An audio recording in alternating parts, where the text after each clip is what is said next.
हाय सांग मैंने स्वागत करुच्ची मो यूट्यूब चैनल को। स्क्रीन रे जो मेजरमेंट लिखाई ए अनुसार बैक पार्ट कटिंग हम deep neck blouse T cutting होउची। तो प्रथम एमती गोटे सीधा गार टाणीदे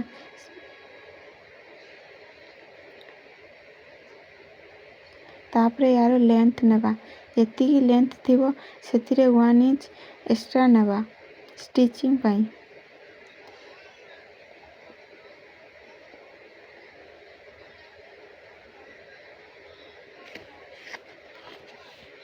ताहापरे ए दुईटी मार्क जो करिछे ताकू एमिति गार टाणी देबा।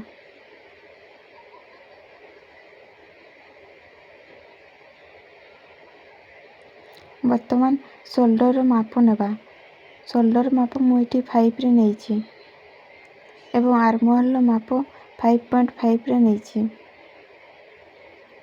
सीधा करबा पे एमति गोटे 5 रे मार्क करली एपटे मध्य 5.5 रे मार्क करिछि।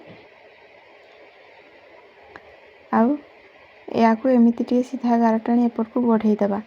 एही गार रे हमर चेस्ट रो माप होबो।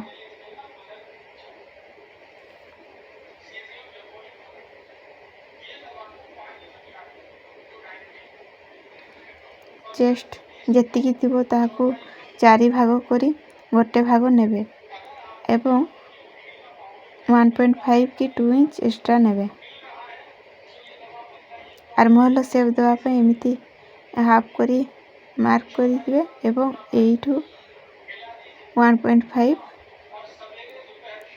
नहीं कि चेस्ट जो मार्क थिला सेतिकी पर्यंत एमिति राउंड रे हबो। आ 0.2 इंच तलकू टिके जीवो।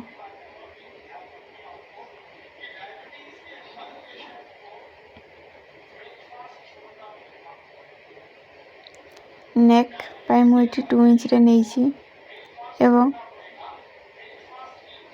नेक रो लेंथ नेइछि 7.5 तले मध्य 2 इंच रे नेइछि।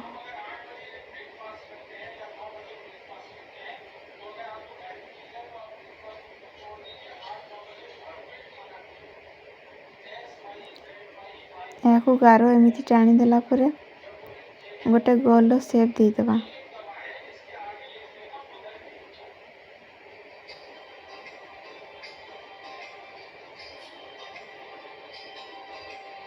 या परे अंटार माप नेबा जेतिकी थिबो ताहाकू 4 भाग करी गोटे भाग नेबा।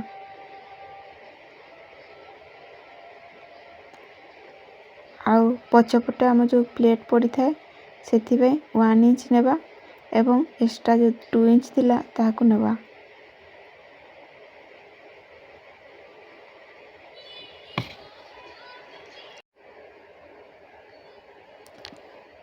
जो प्लेटा पड़िबो से प्लेटा बंद भागरू 4 इंच रे नेइछि एवं ऊपरे 4.5 रे नेइछि।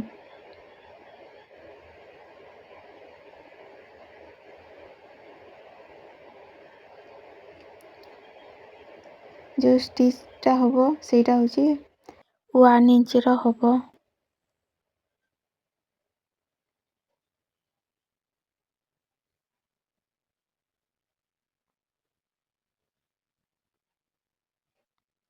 वर्तमान मार्क सोला पर एबे कटिंग करदवा।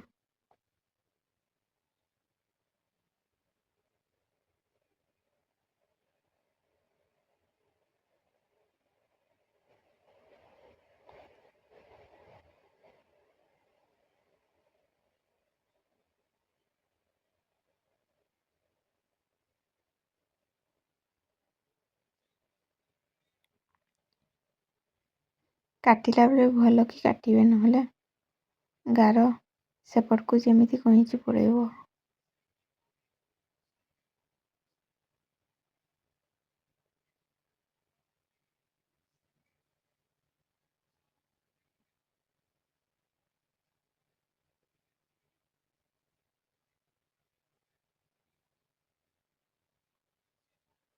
वर्तमान बेकर जेमिति शेप थिला से अनुसार काटी दबा।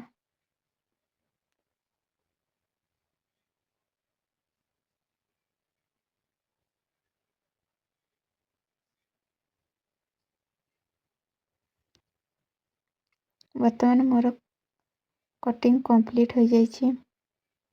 ଆଶା କରୁଛି ଭିଡ଼ିଓଟି ଆପଣଙ୍କୁ ଭଲ ଲାଗିଥିବ।